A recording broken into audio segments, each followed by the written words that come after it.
شروع اللہ کا نام لے کر جو بڑا مہربان نہایت رحم والا ہے۔ چند باتیں میں چاہتا ہوں کہ ترکی کی تاریخ کے بارے میں بھی ظاہر بات ہے کہ یہ اس وقت تفصیل کے ساتھ تو بیان کرنے کا کوئی امکان نہیں ہے، چند باتیں میں چاہتا ہوں کہ سیلین فیچرز آپ حضرات کے سامنے آ جائیں۔ یوں سمجھیے کہ 13ویں صدی عیسوی، یہ 20ویں صدی عیسوی ختم ہو رہی ہے، آج سے 700 سال پہلے کے ماحول میں آپ جائیے۔ اس وقت خلافت بنو عباس کا خاتمہ ہوا، 1258 عیسوی میں فال آف بغداد، تاتاریوں کے ہاتھوں بغداد کی تباہی ہوئی اور خلافت بنو عباس کا چراغ گل ہو گئی۔ عربوں کی سیادت و قیادت اس وقت سے ختم ہو گئی۔ جو خلا پیدا ہوا وہ اس قوم نے پر کیا جن کے ہاتھوں عذاب آیا تھا۔ ہے آیا فتنہ تاتار کے افسانے سے، پاسما مل گئے کعبے کو صنم کھانے سے۔ ایک انٹرم پیریڈ تو ایسا گزرا ہے کہ جس میں طوائف الملوکی تھی، ظاہر بات ہے کوئی بڑی تہذیب، بڑا تمدن، بڑی سلطنت ختم ہوتی ہے تو دوبارہ اس کی جگہ پر کسی دوسرے سٹرکچر کے بننے میں وقت لگتا ہے۔ درمیان میں وہ طوائف الملوکی، چھوٹے چھوٹے سلطان، چھوٹے چھوٹے عمرا، چھوٹی چھوٹی حکومتیں پورے عالم اسلام۔ لیکن رفتہ رفتہ یہ جو ترک ایک اصل میں یوں سمجھیے کہ ایک نسل ہے، قوم ہے۔ ہم مغل کو علیحدہ سمجھتے ہیں، ترکوں کا اصل میں ملک بھی ترک ہے۔ یہ سب ترکان ہیں، ان کی مختلف نسلیں۔ ترکان تیموری کو ہم مغل کہتے ہیں۔ ترکان صفوی کی حکومت قائم ہوئی ایران میں۔ ترکان تیموری یعنی مغلوں کی بہت بڑی مملکت قائم ہوئی ہندوستان میں۔ ترکان سلجوقی سب سے پہلے دائرہ اسلام میں داخل ہوئے تھے اور وہ خلافت بنو عباس کے دور میں ہی بہت کافی پاورفل ہو چکے تھے، چھوٹے چھوٹے علاقوں میں ان کی حکومتیں تھیں۔ اسی زمانے میں مشرق و مغرب میں ہر جگہ پر پورے عالم اسلام میں سب سے زیادہ مضبوط حکومتیں جو تھیں وہ غلاموں کی تھیں۔ ہندوستان میں 1206 میں دلی کے تخت پر قطب الدین ایبک بیٹھے غلام تھے، پھر وہ التتمش کے سب خاندان غلامہ ہیں۔ ادھر مصر میں مضبوط حکومتیں دو ہی تھیں، ہندوستان میں خاندان غلامہ کی، ادھر مصر میں ممالک، مملوک کہتے ہیں غلام کو، ملکیت ہے، یہ سب ترک ہیں۔ تو ان دونوں کی حکومتیں عظیم ترین قائم ہوئی۔ ہندوستان میں تو دور کئی آئے۔ ہندوستان میں پہلے خاندان غلامہ، پھر خلجی، لودھی، سادات، مختلف خاندان، کچھ 325 برس تو اس میں گزرے، 1206 سے 1526 تک 320 برس میں یہ کئی خاندانوں کی حکومتیں توڑ پھوڑ ہوتی رہی۔ پھر 1526 سے مغل آئے، کہنے کو تو 1857 تک رہے لیکن حقیقت میں 150 برس ہیں ان کے، جن کو کہا جائے کہ صحیح ان کی عظمت کا دور ہے۔ یہ جو 6 بادشاہ ہیں، بابر، ہمایوں کا تو خیر نہ ہی شمار کیا جائے، اکبر ہے، پھر جہانگیر ہے، شاہجہاں ہے، اورنگزیب، اس کے بعد جو ہے طوائف الملوک ہندوستان میں بھی ہو گئی۔ لیکن اسی صدی میں 13ویں صدی کے اختتام کے قریب 1288 میں ایک ترک سردار ارطغرل کا بیٹا عثمان، یہ خاندان عثمانی جو ہے حضرت عثمان سے کوئی تعلق نہیں ہے ان کا۔ یہ اکثر لوگ چونکہ اس میں بھی مغالطے میں دیکھا بڑے بڑے پڑھے لکھے لوگ، امریکہ کے ڈاکٹرز بھی اس مغالطے میں تھے کہ شاید ان کا تعلق حضرت عثمان سے، جیسے بنو عباس کا حضرت عباس سے ہے تو یہ عثمانی سلطنت جو ہے یہ شاید یہ حضرت عثمان کی نسل سے، اس کوئی تعلق نہیں، یہ تو ترک ہے۔ عثمان بیگ اس کا نام تھا سردار کا، اس نے چھوٹی سی حکومت قائم کی۔ ویسے تمام مسلمانوں کی حکومتیں تھیں، اناطولیہ پورا کا پورا جو ہے مسلمانوں کا تھا، مختلف چھوٹی چھوٹی ریاستیں، لیکن عثمان بیگ نے 1288 میں اس وقت کا جو ترکی ہے اس کا شمال مغربی کونا، صرف ایشیائی ترکی، اس میں چھوٹی سی حکومت قائم کی۔ 1288 سے لے کر اس کے بعد یہ حکومت جو ہے تسلسل کے ساتھ قائم رہی، اور فرق یہ ہے کہ ہندوستان میں تو جیسا کہ میں نے عرض کیا اس عرصے میں بہت سے خاندان آئے اور ختم ہوئے، مغلیہ دور آیا ختم ہوا، پھر انگریز بھی آ گئے، لیکن یہ کہ 1288 سے لے کر اب یہ 1992 تک وہ سلسلہ وہاں قائم ہے، کوئی دخل نہیں۔ عروج و زوال انہی کے درمیان آئے ہیں، کبھی ان کی سلطنت بہت پھیل گئی، کبھی سکڑ گئی۔ پھر یہ کہ آج بھی بہرحال پورا ایشیا مائنر جس کو آپ کہتے ہیں، ایشیا کوچک، اناطولیہ کا پورا علاقہ، اور یورپ میں بھی بہرحال 3% ان کا رقبہ جو ہے یورپ کے اندر بھی ہے، آج بھی وہ مملکت قائم ہے۔ اور اس مملکت کے اندر نوٹ کیجئے پورے 400 برس تک خلافت رہی، ویسے تو 600 برس سے زائد ہو چکے ہیں، 1288 سے لے کر اور یہ 1992 تک، یہ تو 700 سال کی حکومت ہے۔ لیکن یہ کہ خلافت جو ہے وہ 1520 سے شروع ہوئی، یہ ذرا ذہن میں رکھیے، جبکہ انہوں نے حجاز کو بھی فتح کر لیا، مصر کو بھی فتح کر لیا، عظیم ترین 3 بر اعظموں پر دنیا میں کوئی اور حکومت اور کوئی اور سلطنت اتنی عظیم نہیں تھی جتنی کہ اس وقت سلطنت عثمانیہ تھی۔ پورا حجاز، پورا یمن، پورا عراق، شام، مصر، اور پھر یہ لیبیا، الجزائر، تیونس تک، یہ سب کے سب پورا ایشیا مائنر، اور جیسا کہ میں نے عرض کیا بہت بڑا رقبہ، تمام بلقان سٹیٹس، ہنگری اور یہ علاقے جو ہیں یوگوسلاویا، سب کے سب جو ہیں یہ ایک مملکت 3 بر اعظموں کے اوپر محیط۔ تو 1520 سے خلافت شروع ہوئی ہے اور 1920 سے لے کر 1924 4 سال میں درجہ بدرجہ ختم ہوئی ہے۔ وہ بھی میں آج آپ کو بتاؤں گا کہ وہ درجے کیا ہیں۔ ایک دم ختم نہیں ہوئی، اس کے اندر کچھ وقت لگا ہے۔ 4 سال کے عرصے میں وہ نیچے گری ہے، 400 برس تک قائم رہی اور 4 برس میں پھر وہ زمین بوجھ گئی۔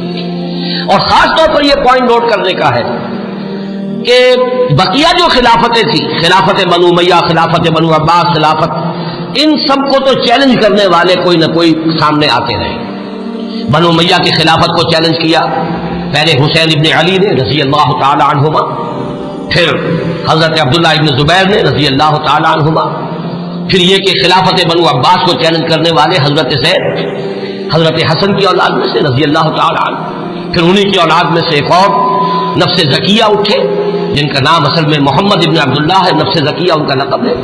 تو ان خلافتوں کو چیلنج کرنے والے اٹھے ہیں، لیکن یہ بات نوٹ کر لیجئے پورے 400 برس میں پورے عالم اسلام میں ترکوں کی خلافت کو کسی نے چیلنج نہیں کیا۔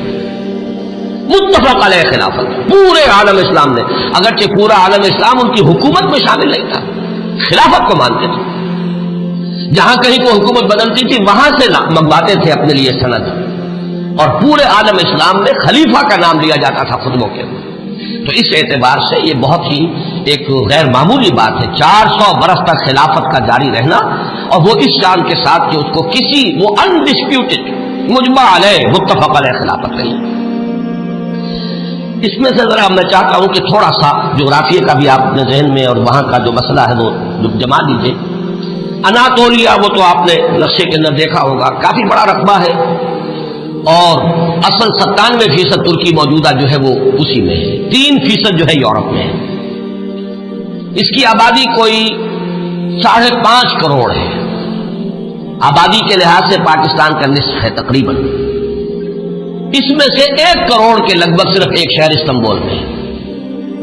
پورا ملک سطح مرتفع ہے، نہایت زرخیز، سرسبز، شاداب، قابل دید، اونچائی نچائی، لیکن ہر جگہ پر آپ کو کہیں زمین ننگی نہیں ملے گی۔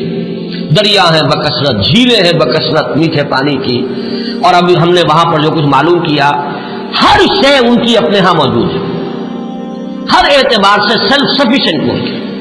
اللہ تعالیٰ نے اپنی نعمتوں کی بارش اس طرح کی ہے، 6 دن ہم نے اس میں گزارے ہیں صرف ایک شہر استنبول میں، اور یہ میں نے عرض کر دیا کہ وہ پورے ملک کی 1/5 آبادی تو وہی ہے۔ یہ شہر شاید دنیا کے اس اعتبار سے خوبصورت ترین شہروں میں سے ہوگا کہ یہ ایک تو یہ کہ نگینے کی طریقے سے یہ یورپ اور ایشیا سنگم ہے اس کا جس پر واقع ہے۔ ایک سمندر ہے جو پورا ترکی کے اندر ہی ہے، بحر مارمورا، جسے ایک چھوٹی سی آبنائے ملاتی ہے بحیرہ اسود کے ساتھ، بلیک سی کے ساتھ، اس کو باسفورس کہتے ہیں۔ جنوب میں ایک لمبی سی گلی ہے پانی کی، ادرا دانیال ڈارڈنیلیز، وہ ملاتی ہے اسے بحیرہ روم سے، لیکن بحیرہ مارمورا جو ہے پورا کا پورا وہ ترکی کے اندر ہے گویا، یعنی یورپی ترکی اور ایشیائی ترکی کے مابین۔ اور استنبول شہر جو ہے وہ بہت خوبصورت، اور عظمت پارینہ اگر مسلمانوں کی دیکھنی ہو تو شاید دنیا کا کوئی اور شہر نہیں ہے کہ جو ہم پلہ ہو سکے۔ جتنی عظیم مسجد ہے، عالی شان مسجد ہے، اگرچہ اس وقت ان کی مینٹیننس نہیں ہے، برا حال ہے، خستہ حال ہے۔ حضرت ابو ایوب انصاری رضی اللہ تعالیٰ عنہ کا مقبرہ بھی بہت خستہ حالت میں، اس کے ساتھ جو مسجد ہے، مغرب کی نماز ہم نے وہاں ایک ادا کی ہے، لیکن یہ کہ نظر یہی آیا کہ صرف وہی لوگ تھے کہ جو وہ ڈاکٹرز کا پورا گروپ آیا ہوا تھا، مقامی آبادی بہت کم، نہ ہونے کے برابر۔ اس اعتبار سے عظمت پارینہ دیکھنی ہو تب بھی جا کر دیکھیے، اور اسلام کی بے چارگی دیکھنی ہو تب بھی وہیں جا کر دیکھیے۔ یہ دونوں کنٹراسٹ آپ کو وہاں نظر آئیں گے کہ عظیم ترین مسجدیں وہاں ہیں۔ ہماری بادشاہی مسجد تو اپنے یعنی یوں سمجھیے کہ صحن کے رقبے کے اعتبار سے ہم کہہ دیتے ہیں دنیا کی بڑی سب سے بڑی مسجد ہے، لیکن وہ تو صحن ہے، باقی یہ کہ ان کے جو عظیم الشان ہال انہوں نے بنائے ہیں، جتنے عظیم، جتنے بلند، ان کو دیکھ کر انسان حیران رہ جاتا ہے۔ سلطان محمد فاتح کی مسجد، سلطان سلیمان کی مسجد، ایک ایک مسجد ان میں سے جو ہے اپنی جگہ پر عظمت کا بہت بڑا نشان ہے۔ اگرچہ جیسا کہ میں نے عرض کیا اس وقت حالت جو ہے ان کی اکثر و بیشتر خستہ ہے۔ ایک دن کے لیے ہم برسا، ایک شہر برسا اس وقت کہلاتا ہے، یہ بروسا ہے پرانا، بے رے واو صاد ہے۔ اور جب سلطان ارطغرل کے بیٹے سلطان نے عثمان نے جب سلطنت قائم کی تھی تو پہلا دارالخلافہ یہی تھا۔ یہ ایشیائی حصے میں ہے، تقریباً کوئی 150-200 میل کا فاصلہ ہوگا استنبول سے۔ وہاں کے حالات مختلف ہیں۔ وہاں سلطان بایزید یلدرم کی بنائی ہوئی مسجد جو ہے بہت عالیشان ہے اور اس وقت بھی وہ بہت آباد ہے۔ ہم حیران ہوئے وہاں دیکھ کر کہ وہاں ایک ظہر کی نماز ہم نے پڑھی ہے 2 دن قبل، لیکن محسوس ہوتا تھا کہ جمعے کی نماز ہے۔ ظہر کی اذان سے پہلے کثیر تعداد کے لوگ موجود تھے۔ اتنا کنٹراسٹ بھی شاید دنیا میں آپ کو کہیں نظر نہ آئے کہ استنبول کا حال وہ ہے کہ حضرت ابو ایوب انصاری کی مسجد جو ہے وہ بھی ویران پڑی ہوئی ہے رضی اللہ تعالیٰ عنہ۔ لیکن یہ کہ برسا کے اندر جا کر آپ دیکھیے تو وہاں پر یہ ہے کہ ظہر کی نماز ایسا محسوس ہے کہ جمعے کی نماز ہے۔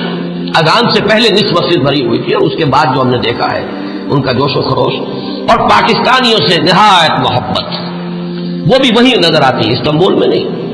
استنبول تو ہر اعتبار سے مغربی تہذیب کے اندر بری طریقے سے یوں سمجھیے کہ پوری طرح گم ہو چکا ہے۔ وہاں آپ محسوس نہیں کر سکتے کہ کوئی مسلمان ملک ہے۔ باقی یہ کہ جیسا کہ میں نے ابھی عرض کیا تھا کہ اگرچہ اللہ تعالیٰ نے اپنی دولت جو ہے مادی دولت کے خزانے ہر طرح سے انہیں دیے ہیں، لیکن معاشی حالات نہایت ناگفتگو ہیں۔ انفلیشن آسمان سے باتیں کر رہی ہے، کرنسی کی قیمت اس تیزی کے ساتھ گرتی ہے۔ وہ کچھ اعداد و شمار لے کے آئے ہیں میرے ساتھ، چونکہ چھوٹے بھائی برادر عزیز اقتدار احمد تھے، ندا میں انشاءاللہ تعالیٰ وہ چیزیں تفصیل سے آئیں گی فیکٹس اینڈ فگرز کے ساتھ، کہ کس طرح ہر مہینے ان کی جو کرنسی ہے اس کی قیمت گر رہی ہے اور کس طرح یہودیوں نے انہیں چنگل کے اندر لے رکھا ہے اور پوری معیشت جو ہے یہودیوں کے قبضے میں ہے۔ ان کے ہاں ہر چیز جو ہے کنزیومر گڈ، بس اس کی کھپت ہے، جو خرچ کر دینے والی چیزیں ہیں، لباس ہے، مختلف چیزیں ہیں، ان کی بہتات بازاروں میں بھری نظر آئے گی۔